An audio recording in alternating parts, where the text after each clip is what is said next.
Story सुनने के साथ साथ चैनल को सब्सक्राइब कर दें ताकि प्रतिदिन एक नई स्टोरी आपके लिए लाती रहूं। सुलोचना वासुकी नाग की पुत्री और लंका के राजा रावण के पुत्र मेघनाद की पत्नी थी। लक्ष्मण के साथ हुए एक भयंकर युद्ध में मेघनाद का वध हुआ। उसके कटे हुए शीश को भगवान श्री राम के शिविर में लाया गया था। अपने पति की मृत्यु का समाचार पाकर सुलोचना ने अपने ससुर रावण से राम के पास जाकर पति का शीश लाने की प्रार्थना की,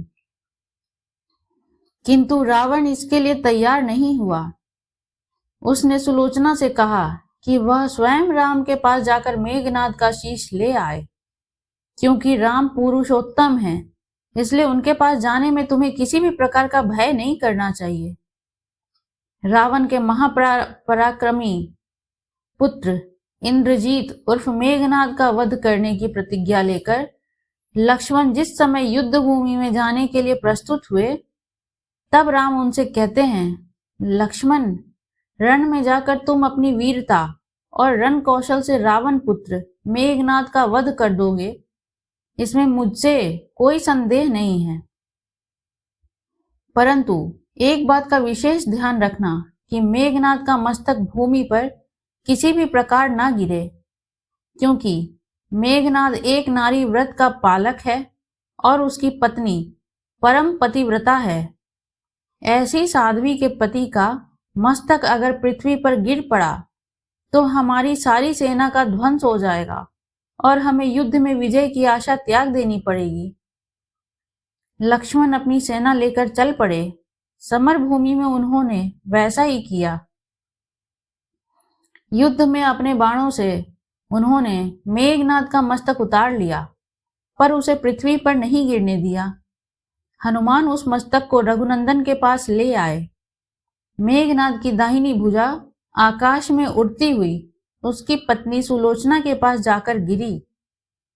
सुलोचना चकित हो गई।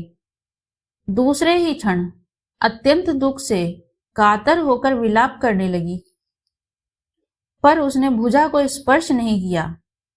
उसने सोचा, संभव है यह भुजा किसी अन्य व्यक्ति की हो। ऐसी दशा में पर पुरुष के स्पर्श का दोष मुझे लगेगा। निर्णय करने के लिए उसने भुजा से कहा, यदि तू मेरे स्वामी की भुजा है तो मेरे पतिव्रत की शक्ति से युद्ध का सारा वृतांत लिख दे। भुजा में दासी ने लेखनी पकड़ा दी। लेखनी ने लिख दिया, प्राण प्रिय, यह भुजा मेरी ही है। युद्ध भूमि में श्री राम के भाई लक्ष्मण से मेरा युद्ध हुआ। लक्ष्मण ने कई वर्षों से पत्नी, अन्न और निद्रा छोड़ रखी है। वे तेजस्वी तथा समस्त दैवीय गुणों से संपन्न हैं। संग्राम में उनके साथ मेरी एक न चली। अंत में उन्हीं के बाणों से वृद्ध होने से मेरा प्राणांत हो गया। मेरा शीश श्री राम के पास है। पति की भुजा लिखित पंक्तियां पढ़ते ही सुलोचना व्याकुल हो गई। पुत्र वधू के विलाप को सुनकर लंकापति रावण ने आकर कहा, शोक न कर पुत्री, प्रातः होते ही सहस्त्रों मस्तक मेरे बाणों से कट कट कर पृथ्वी पर लौट आएंगे। मैं रक्त की नदियां बहा दूंगा।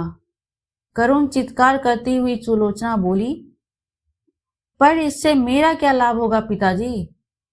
सहस्त्रों नहीं, करोड़ों शीश भी मेरे स्वामी के शीश के अभाव की पूर्ति नहीं कर सकेंगे। सुलोचना ने निश्चय किया कि मुझे अब सती हो जाना चाहिए, किंतु पति का शव तो रामदल में पड़ा हुआ था, फिर वह कैसे सती होती? अब अपने ससुर रावण से उनसे अपना अभिप्राय कहकर अपने पति का शव मंगवाने के लिए कहा। तब रावण ने उत्तर दिया, देवी, तुम स्वयं ही रामदल में जाकर अपने पति का शव प्राप्त करो। जिस समाज में बाल ब्रह्मचारी हनुमान, परम जितेंद्रिय लक्ष्मण तथा एक पत्नी व्रती भगवान श्री राम विद्यमान हैं, उस समाज में तुम्हें जाने से डरना नहीं चाहिए। मुझे विश्वास है कि इन सतुत्य महापुरुषों के द्वारा तुम निराश नहीं लौटाई जाओगी। सुलोचना के आने का समाचार सुनते ही श्री राम खड़े हो गए और स्वयं चलकर सुलोचना के पास आए और बोले, देवी, तुम्हारे पति विश्व के अन्यतम योद्धा और पराक्रमी थे। उनमें बहुत से सद्गुण थे, किंतु विधि की लिखी को कौन बदल सकता है। आज तुम्हें इस तरह देखकर मेरे मन में पीड़ा हो रही है। सुलोचना भगवान की स्तुति करने लगी। श्री राम ने उसे बीच में ही टोकते हुए कहा, देवी, मुझे लज्जित ना करो। पतिव्रता की महिमा अपार है, उसकी शक्ति की तुलना नहीं है। मैं जानता हूं कि तुम परम सती हो।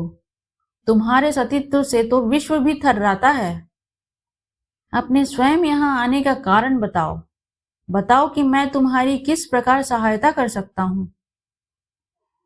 सुलोचना ने अश्रुपूरित नयनों से प्रभु की ओर देखा और बोली, राघवेंद्र, मैं सती होने के लिए अपने पति का मस्तक लेने के लिए यहाँ पर आई हूँ। श्री राम ने शीघ्र ही ससम्मान मेघनाद का शीश मंगवाया और सुलोचना को दे दिया। पति का छिन्न शीश देखते ही सुलोचना का हृदय अत्यधिक द्रवित हो गया। उसकी आंखें बड़े जोरों से बरसने लगी। रोते रोते उसने पास खड़े लक्ष्मण की ओर देखा और कहा, सुमित्रा नंदन, तुम भूल कर भी गर्व मत करना कि मेघनाद का वध मैंने किया है। मेघनाद को धराशायी करने की शक्ति विश्व में किसी के पास नहीं थी। यह तो 2 पतिव्रता नारियों का भाग्य था। आपकी पत्नी भी पतिव्रता है और मैं भी पति चरणों में अनुरक्ति रखने वाली उनकी अनन्य उपासिका हूं। पर मेरे पतिदेव पतिव्रता नारी का अपहरण करने वाले पिता का अन्न खाते थे और उन्हीं के लिए युद्ध में उतरे थे। इसी से मेरे जीवन का धन परलोक सिधारे। सभी योद्धा सुलोचना को राम शिविर में देखकर चकित थे। वे यह नहीं समझ पा रहे थे कि सुलोचना को यह कैसे पता चला कि उसके पति का शीश भगवान राम के पास है। जिज्ञासा शांत करने के लिए सुग्रीव ने पूछ ही लिया कि यह बात उन्हें कैसे ज्ञात हुई कि मेघनाद का शीश श्री राम के शिविर में है। सुलोचना ने स्पष्टता से बता दिया, मेरे पति की भुजा युद्ध भूमि से उड़ती हुई मेरे पास चली गई थी। उसी ने लिखकर मुझे बता दिया। व्यंग भरे शब्दों में सुग्रीव बोल उठे, निष्प्राण भुजा यदि लिख सकती है, फिर तो यह कटा हुआ सिर भी हंस सकता है। श्री राम ने कहा, व्यर्थ बातें मत करो मित्र। पतिव्रता के महात्मन को तुम नहीं जानते। यदि वह चाहे तो यह कटा हुआ सिर भी हंस सकता है। श्री राम की मुखाकृति देख सुलोचना उनके भावों को समझ गई। उसने कहा, यदि मैंने मन, वचन और कर्म से पति को देवता मानती हूं, तो मेरे पति का यह निर्जीव मस्तक हंस उठे। सुलोचना की बात पूरी भी नहीं हुई थी कि कटा हुआ मस्तक जोरों से हंसने लगा। यह देखकर सभी दंग रह गए। सभी ने पतिव्रता सुलोचना को प्रणाम किया। सभी पतिव्रता की महिमा से परिचित हो गए थे। चलते समय सुलोचना ने श्री राम से प्रार्थना की, भगवान, आज मेरे पति की अंत्येष्टि क्रिया है और मैं उनकी सहचरी उनसे मिलने जा रही हूं, अतः आज युद्ध बंद रहे। श्री राम ने सुलोचना की प्रार्थना स्वीकार कर ली। सुलोचना पति का सिर लेकर वापस लंका आ गई। लंका में समुद्र के तट पर एक चंदन की चिता तैयार की गई। पति का शीश गोद में लेकर सुलोचना चिता पर बैठी और धधकती हुई अग्नि में कुछ ही क्षणों में सती हो गई। अगर यह कहानी आपको अच्छी लगी हो तो लाइक एवं सब्सक्राइब करें और इस कहानी से क्या शिक्षा मिली कमेंट में जरूर लिखें। धन्यवाद।